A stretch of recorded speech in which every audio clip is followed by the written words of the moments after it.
Teve uma época em que a internet tinha endereço. Ela não morava no seu bolso, não dormia no seu quarto e não estava com você o tempo todo. Para entrar nesse mundo, você precisava sair de casa, atravessar a rua, juntar moedas, abrir uma porta de vidro e ouvir um som que hoje parece vindo de outra era. Teclados batendo, mouse clicando, gente gritando gol, headshots sendo comemorados como final de campeonato. As lan houses não eram só loja com computadores, elas eram portais, eram ponto de encontro, refúgio, arena, clube social, tudo ao mesmo tempo. E o mais estranho é que elas pareciam eternas.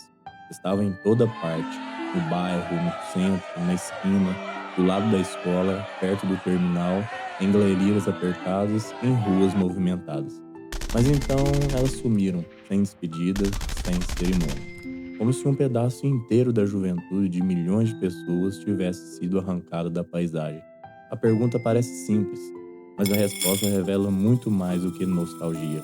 Como um império que dominou uma geração inteira desapareceu do nada. Fala, meus amigos, sejam muito bem-vindos ao canal Palavra Ditada. Tudo bom com vocês? Hoje vamos conhecer mais uma história incrível. Vamos falar sobre a Lan House, o império que dominou uma geração e sumiu sem aviso. Se inscreve no canal, compartilha com os amigos e dá aquele like para ajudar a gente. Fez isso? Agora sim, pega seu cafezinho e bora para o vídeo.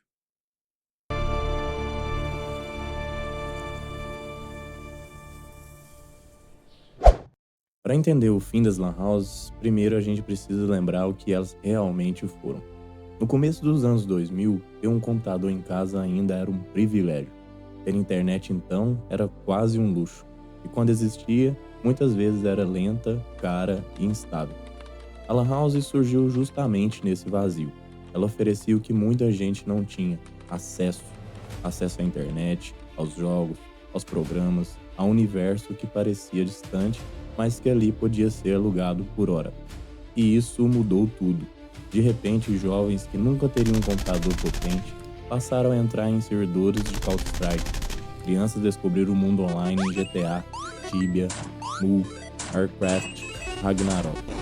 Adolescentes criaram perfis no Orkut, passaram tardes no MSN, fizeram trabalho da escola, imprimiram um currículo, mandaram e-mail, escanearam documentos, gravaram até CDs e viveram ali uma parte enorme da própria adolescência.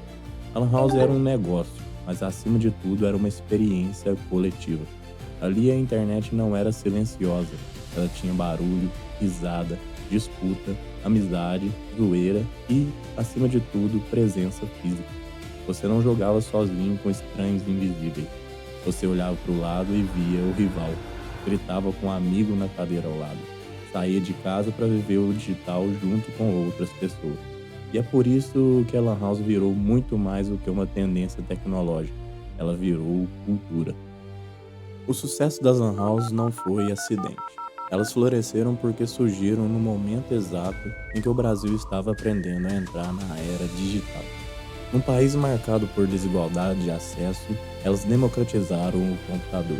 Para muita gente, a primeira conta de e-mail nasceu numa Lan House, o primeiro namoro virtual, a primeira madrugada virada de jogo aconteceu logo ali.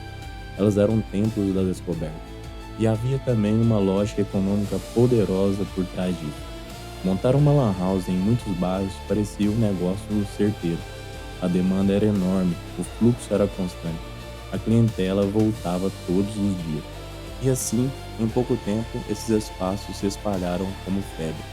Mas o que parecia um império sólido era, na verdade, um castelo montado em cima de uma condição muito frágil, a dependência da carência. A lan house precisava que o acesso doméstico fosse difícil, precisava que o computador ainda fosse caro, precisava que a conexão residencial ainda fosse ruim, precisava que o celular ainda não tivesse engolido a internet. Esse é o detalhe mais cruel dessa história. O mesmo progresso que ela ajudou a popularizar foi o progresso que começou a matá-la. Primeiro, os computadores domésticos ficaram mais acessíveis. Depois, a internet banda larga começou a entrar nas casas com mais força. Aos poucos, jogar online sem sair de casa deixou de ser fantasia. Mas isso ainda não bastava para destruir o fenômeno, porque a Lan House não vivia só de acesso técnico, ela vivia de encontros. O golpe mais profundo viria quando a própria lógica do convívio mudasse. As redes sociais migraram para o celular, o MSN morreu, o Orkut desapareceu. Os jogos passaram a rodar em consoles, notebooks, PCs pessoais e depois, em muitos casos, nos próprios smartphones. Os jovens que antes precisavam sair para entrar na internet, agora começou a carregar a internet no bolso. E com isso o ritual começou a desaparecer. Não havia mais a necessidade de caminhar até a Lan House para falar com alguém online. Não fazia mais sentido pagar por hora para entrar em redes sociais. Não era preciso dividir a máquina e esperar vagar o computador, ouvir o dono avisando que faltava 5 minutos. A praticidade venceu a cerimônia. E como acontece com quase tudo que morre por substituição tecnológica, a queda não pareceu dramática no começo.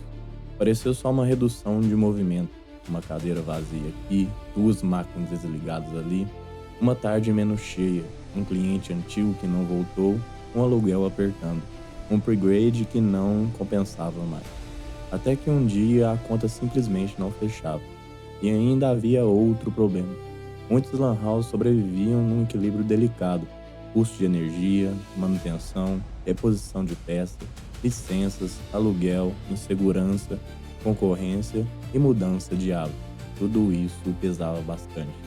Atualizar máquinas para acompanhar a exigência dos jogos ficou caro demais. Manter a estrutura física com um retorno cada vez menor virou sentença. Algumas tentaram se adaptar, viraram assistência técnica, misturaram gráfica rápida, impressão, xerox, currículo, boleto, segunda via, scanner e plastificação. Outras tentaram manter o espírito gamer com campeonatos locais. Algumas até sobreviveram por mais tempo em periferias e regiões onde o acesso doméstico demorou mais a se consolidar. Mas a direção da história já havia sido definida. E talvez o mais doloroso não seja perceber que elas desapareceram, é perceber que desapareceram justamente quando parecia que tinham vencido.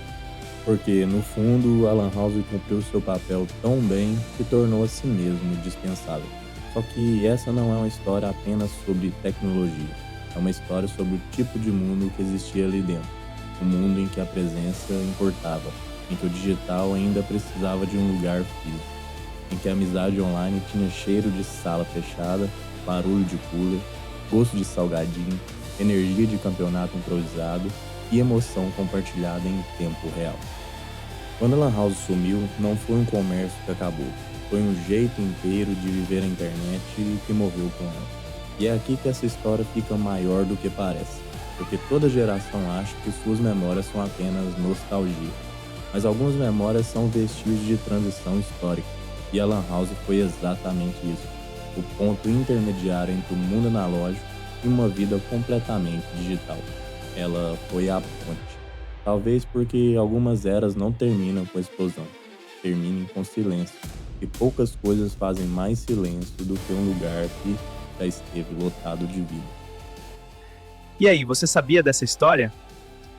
Deixe seu like, ative o sininho da notificação e, se puder, compartilhe com os amigos. Vamos estar produzindo vídeos todos os dias. Deixe nos comentários seu tema preferido para trazermos aqui no canal. Até logo!